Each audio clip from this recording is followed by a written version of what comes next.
नमस्कार विद्यार्थी मित्रांनो, आज आपण 19 नोव्हेंबर 2024 च्या केवळ आणि केवळ महाराष्ट्रातील चालू घडामोडीचे प्रश्न बघणार आहोत। तर चॅनलवर नवीन असाल तर चॅनेलला नक्की सबस्क्राइब करून घ्याल। चला तर व्हिडिओला सुरुवात करूया। प्रश्न क्रमांक पहिला, नुकतेच प्रकाशित झालेले काही आत्मिक, काही सामाजिक हे ललित लेखांचे पुस्तक कोणाचे आहे? याचे उत्तर आहे मराठीतील सुप्रसिद्ध लेखिका सानिया यांचे।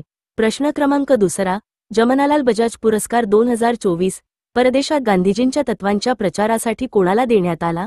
याचे उत्तर आहे रे व्हेरिस कोमेदिसा। प्रश्न क्रमांक तिसरा, नुकताच प्रकाशित झालेला एकदा आपणच व्हावे मोर हा कविता संग्रह कोणाचा आहे? याचे उत्तर आहे मोहन काळे यांचा। प्रश्न क्रमांक चौथा, अमेरिकेत स्थायिक झालेल्या मराठी माणसांनी स्थापन केलेल्या सुनील देशमुख महाराष्ट्र फाउंडेशनच्या वतीने कोणाला साहित्य जीवनगौरव पुरस्कार जाहीर करण्यात आला आहे? याचे उत्तर आहे ज्येष्ठ संशोधक विचारवंत डॉक्टर आह साळुंखे यांना। प्रश्न क्रमांक पाचवा, सुनील देशमुख महाराष्ट्र फाउंडेशनच्या वतीने कोणाला समाजकार्य विशेष पुरस्कार जाहीर करण्यात आला आहे? याचे उत्तर आहे अखिल भारतीय समाजवादी शिक्षण हक्क सभेचे कार्याध्यक्ष शरद जावडेकर यांना।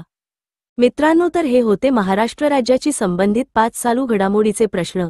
जाता जाता व्हिडिओला नक्की लाईक करून जाल, कारण व्हिडिओ बनवायला खूप मेहनत लागते। धन्यवाद।